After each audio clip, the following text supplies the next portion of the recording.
Ей! Глупак! Ко правиш сам ти, бе? Глупак с глупак. Яла тука. Ела тука веднага. Аз съм глупак. Здравей, какво? Да, идвам тук. Какво искате от мен? Какво трябва да направя аз? Ей, глупак! Ти знаеш ли кой съм аз? Знаеш ли кой съм? Аз съм Ми 666. Точно така. И сега ти ще започнеш да пееш всичко каквото знаеш. Искам да започнеш да пееш. Аз разбрах, че вие сте от Ми 666 и веднага започвам да пея. Над нас блеснали житата, окъпани от попъл дъжд и нива... Ей, глупак! Не казах да пееш песен, бе!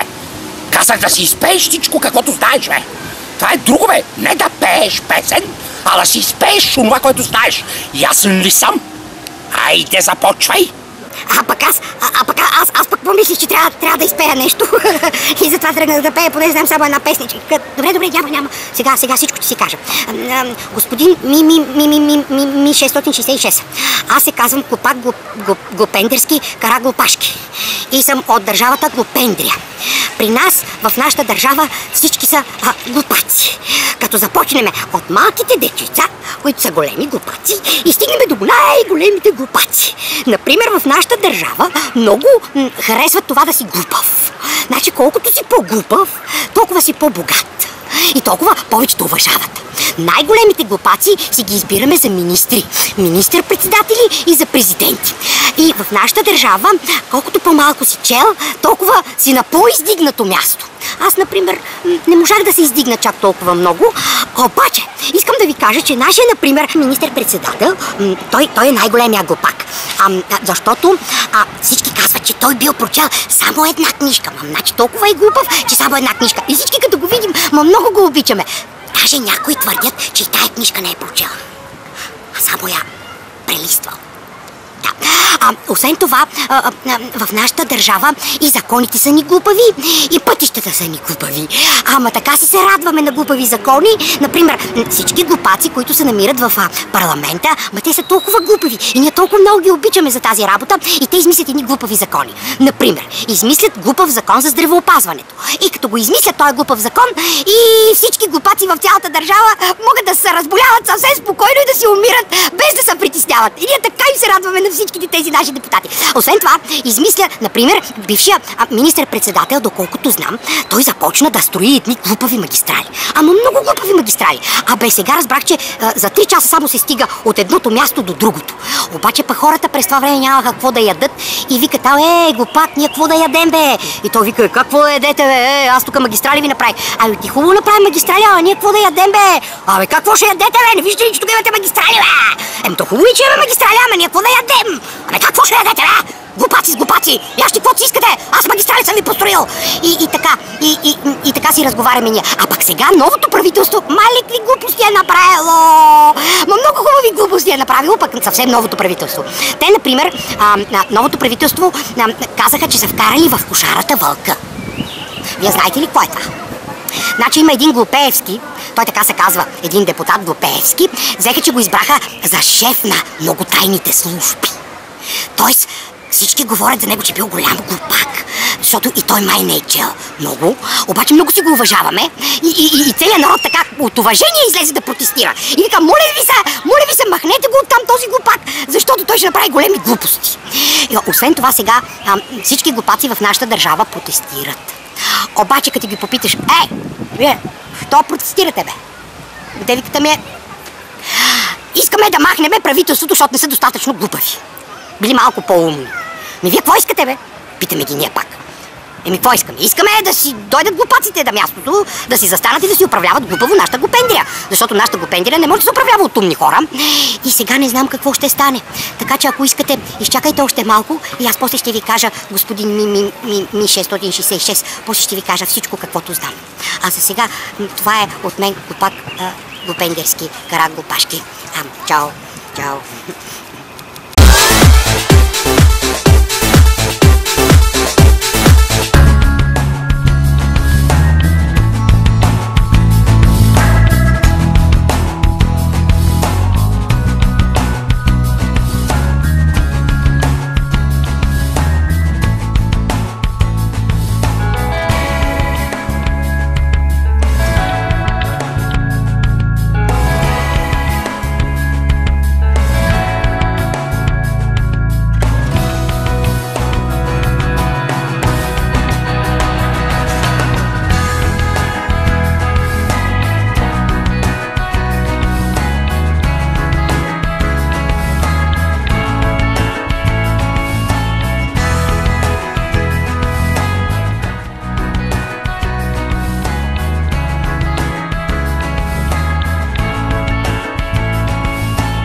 дошли в най-новия български ресторант Sunny Beach, намиращ се на 1 минута от Turpan Glen Station в Северен Лондон.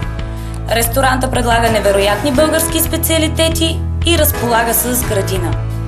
Приятна обстановка по-български.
Заповядайте в най-стария български ресторант в Лондон – Арда 2.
Насладете се на уютната българска обстановка с приятна жива музика всяка вечер.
Арда 2.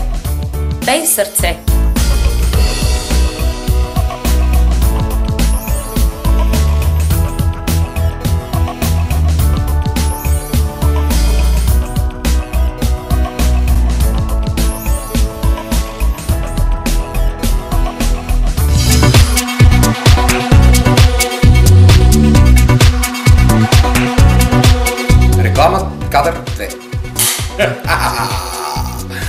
Уважаеми дами и господа, това място тук е за вашата реклама.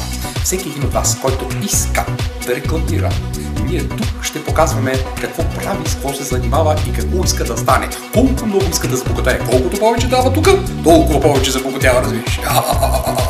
Не, това е истината. Така, който от вас иска. Сега тук ще ви изпишем телефоните и на този телефон може да се обаждате за връзка с кой? С кой, бе? С кой? С мене, разбира се. С мене, след като се свършите с мене, разбираш, аз ще ви кажа къде точно си дадете паричките. Вие си давате паричките, ние ви правим реклама. И вие забогатявате.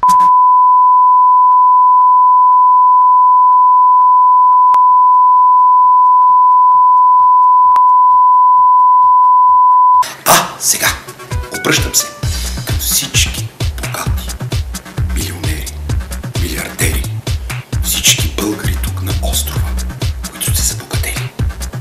Пичове, вижте, ние се опитваме да правим телевизия тук в Лондон. Това дали е хубаво или не е хубаво, аз лично не знам. Но мисля, че ще се опитаме да бъдем полезни на всички от тези българи, които живеят тук на острова. Ако вие решите да помогнете по някакъв начин, ние веднага ще ви изброим от какво имаме нужда. Ние имаме нужда от камери, от зала, от техника и от камери. И от зала. И техника. А най-вече имаме нужда от камери, от зала и от техника. Но ако решите, вие може да ни подарите и камери, и зала, и техника. А всъщност нека всеки един от вас да помогне с каквото може. Защото ние имаме въпиюща нужда от камери, от зала и от техника. За да просъществува тази телевизия. Ние ви очакваме ето на този телефонен номер, който ще ви се изпише тук отдолу. Пряко ще се свържете с мен и аз ще ви кажа същите думички, че ние имаме нужда от какво? Уважаеми дами и господа, това място за реклама го използвам аз веднага. Здравейте, казвам се Клоунът Орхи. Искам да ви кажа, че след малко ей тук отдолу ще се изпише един телефонен номер. Кой съм аз и какво правя? Мога да обслужвам вашите детски партита. Ако решите, че вашето дете, когато има рожден ден, има нужда от забавление, някой да му организира игрички, някой да го разсмива и въобще цялата компания, която сте там, веднага се обадете тук на този телефон и аз ще дойда при вас веднага. Освен това, не само за деца, искам да ви кажа, това става и за възрастни. Обаче, имам само една единствена забележка. И тя е, уважаеми дами и господа, клоунът говори само български. Ако искате клоунът да говори на други езици, той може да го прави това посредством свиркане или така наречената свирка. Например,